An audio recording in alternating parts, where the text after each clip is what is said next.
de la Rosa, ganyan lang naman 'yan, eh, 'di ba? Ngayon, ilalabas natin kailangan si Bato de la Rosa, 'di po ba?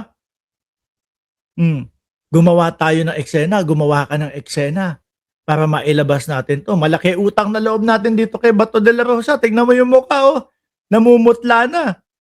Bigla na kumakanta ng When Bells Run hindi ko kabisado yun mga kababayan. Pero sabi nga nung iba, hindi dapat kinakanta ni Bato de la Rosa yan para sa pansarili niya. Ano po, Sherlock, 007, shout out sa inyo at kay, It Wasn't Me, Bembol Run. Sabi, oh, ngayon gumawa sila ng eksena, eh, grabe naman po. Biruin mo, warning shot, 27 warning shot 'to. Tapos saan ka nakakita ng warning shot nakatutok doon sa mga NBI? Yan yung nakikita ko ho mga bossing, na, hindi lang obstruction of justice ang kailangan ipaliwanag nitong kampo nila Aplasca, Robin Padilla at ni Alan Peter Cayetano, kundi po bakit pinaputukan yung mga NBI gayong alam naman nila nakabaro o kasama, sa gobyerno, 'di ba? Bakit? Sadya ba talagang gusto nila patayin yung mga yon? Or hindi lang talaga maintindihan ni Aplasca kung ano yung warning shot na 27 yung pagpapaputok na pinakawalan. 'Di ba? Sabi ni Lolo Yumi, Yul, Miami, dapat sa Hague siya, humanitarian bushmark. Sabi ni The Mechanic, senaryo para patakasin si Kalbo. Ganyan na nga ho yan. Kailangan nila ipaliwanag yan. Ano po, paano mo ipapaliwanag yung buntot-buntot si Robin Padilla, si Bato de la Rosa, tsaka yung babae na taga-bitbit o kung whatever. Paano mo ipapaliwanag na hindi mo ipinataka si Bato de la Rosa na sakay-sakay nung van ni Robin Padilla na ipinagyayabang pa. Ayan po yung pinaka humble na SUV sa loob ng Senado kasi Fortuner lang daw po. Lahat po yan mga kababayan. Sabi ni Alonly TV, nasa labas, NBI, pinaputukan ni Aplasca. Correct. Ayan binigyan ng 15 araw sina Senador Alan Peter Cayetano, Robin Padilla at ex-OSAA Maoy Aplasca upang magsumite ng eksplanasyon sa ombudsman kaugnay ng inihiyaing reklamo sa umano'y pagkakadawit nila sa pagkatakas ni Bato de la Rosa na may warrant of arrest sa ICC. At isa pa, sabi ni Cayetano, nung dalawang Cayetano, pinuputukan na po kami dito. Sa totoo lang, hinahanap ko talaga yung tamod sa mukha. Yung putok ko sa kanilang mukha, mga kababayan eh. Kung ano yung sinasabi nilang pinapaputukan sila eh. Pero, nalaman natin ang katotohanan na dun sa mismong grupo nila, no? Grupo nila, kasi kagrupo naman nila si Aplasca. Sa grupo nila, mismong nanggaling ho, mga kababayan, yung mga pagpapaputok ho. Tapos ang isinasambit sa ating mga Pilipino doon sa ginawa nilang pagla-live, pinuputukan daw po sila. Di ho ba pagsisinungaling sa atin yun? Isa pang huli dyan. Bakit sa wetpacks ba naputukan? Sabi ni Shiro Kasaki.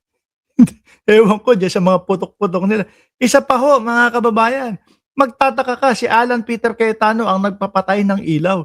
At yung tipo ho bang, ikaw ba yung nagpapaputok para yung mga puputukan mo hindi makalayo, hindi makalabas, hindi makapuslit? Kasi po ang alam kong nagpapatay ng ilaw, yung mga nagpapaputok po, no? At tapos may mga night vision sila para yung mga target nila iisa-isahin.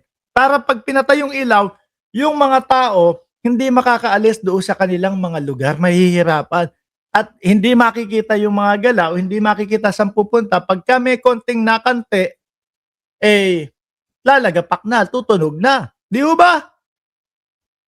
Lights off daw. Kapag pinuputukan, ganun.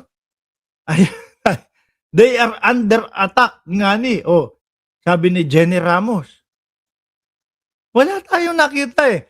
At yan po, yung mga sinasabing they are under attack, sinabi na po, walang pag-atake sa Senado na nangyari. Walang pag-atake sa Senado na ginawa. Ngayon, ano po ang maisasagot dito ni Alan Peter Cayetano? Siyempre po, kung ano po yung mga sinabi nung mga kasamahan niya na sila Rodante Marcoleta, ganun din po ang isasagot nitong si Alan Peter Cayetano. No? Kung ang gusto ng administrasyon ay kalimutan muna natin lahat ng ibang korupsyon, impeachment muna kasi importante to, then that's selective justice. Ulitin na naman po natin. Sino ba yung una na tinalakay natin?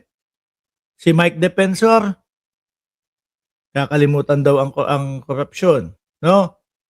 Gusto daw, ganun daw ang gusto ng gobyerno. Yung si Rodante Marcoleta, ganyan din ang sagot. Ito din si Alan Peter Cayetano, ganun din ang sagot. Wala pong gustong kumalimot at wala pong gustong maghinto ng mga investigasyon sa korupsyon. Sir, no, wag nyo naman gawin tanga ang mamamayang Pilipino. Alam namin yan. No? At alam namin, nakikita namin na tuloy-tuloy lang ang gobyerno doon sa mga pagpapaaresto at pag-iimbestiga sa mga korap. Kaya itigil na sana. Ano to? Okay. Oh.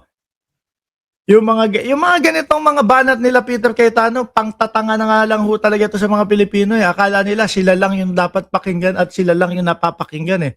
Kung sasabihin nyo, uy, tapusin na natin impeachment.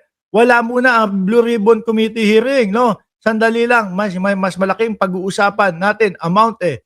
Why not call a Blue Ribbon hearing? Why not ask both administration and the opposition sinong gusto nyo witness? Ginagawa na lahat siya, sir. No? Hindi mo kami mapapaikot. Kung kagaya ng pagpapaikot to, mga kababayan, ni Alan Peter Cayetano doon sa mga botante para doon sa 10K kada pamilya, hindi na mauulit ata iyon. Mahirap nang ulitin iyon.